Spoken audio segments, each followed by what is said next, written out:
I love to, every once in a while, just to sit down and hold her, and we'll just sit there and let time go by. February 14th, 1955, I saw her coming across the court. My heart went pitter-patter. I said, that is the girl for me.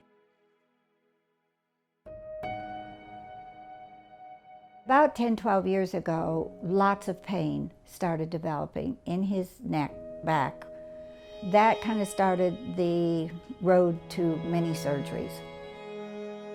Poor Sharon has to do all the lifting. I can't lift, I can't drag, I can't do any of those things. I was a social worker, so my whole thing all my life is taking care of. That's my pleasure, that's my joy.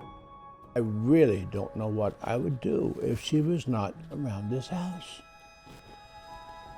I just don't want to think about it, but yeah, I don't. I try not to think about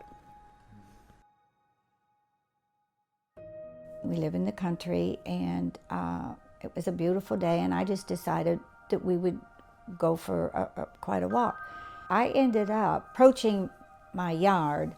I was so out of breath that I was literally crawling to get back home into the house. I was so out of breath, thinking, well, is this going to be the end? Because I really was laboring to breathe and extreme fatigue. And my cardiologist confirmed that the aorta valve was narrowing and would continue to become narrow. I've been pretty blessed all my life, and I'd never been put in a position of having to face death. I hope that when the time comes that we both hold hands and go together. That's my prayer.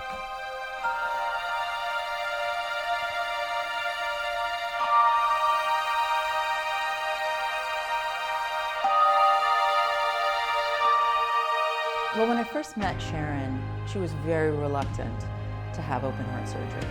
She had basically been told that was her only option. And she's the caregiver for her husband and was worried that if she ended up having a complication or couldn't go home, that he would end up in a home and they wouldn't be together. And she really fixated on that. So when they said there were two options, I prayed a lot. I hoped that maybe I would qualify to have the procedure where I didn't have to have the open heart surgery. TAVR is a procedure to treat aortic stenosis.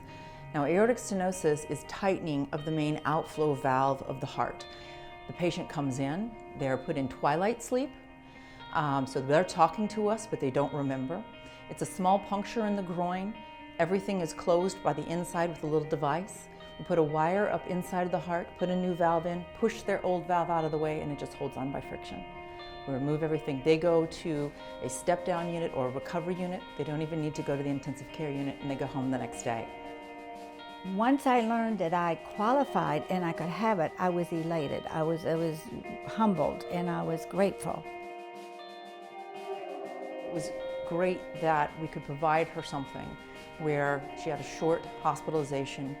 They're an amazing couple, and I love the opportunity to help people like that.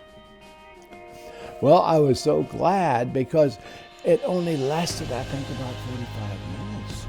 And I said, oh my gosh. And there she was. She was awake and she was feeling good.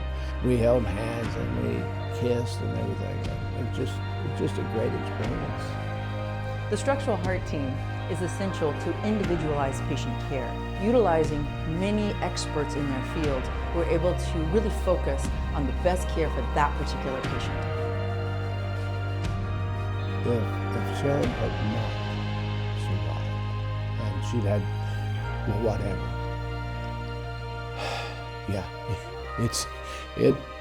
I'm sure it saved my life too, because man, I can't fathom a life without sound.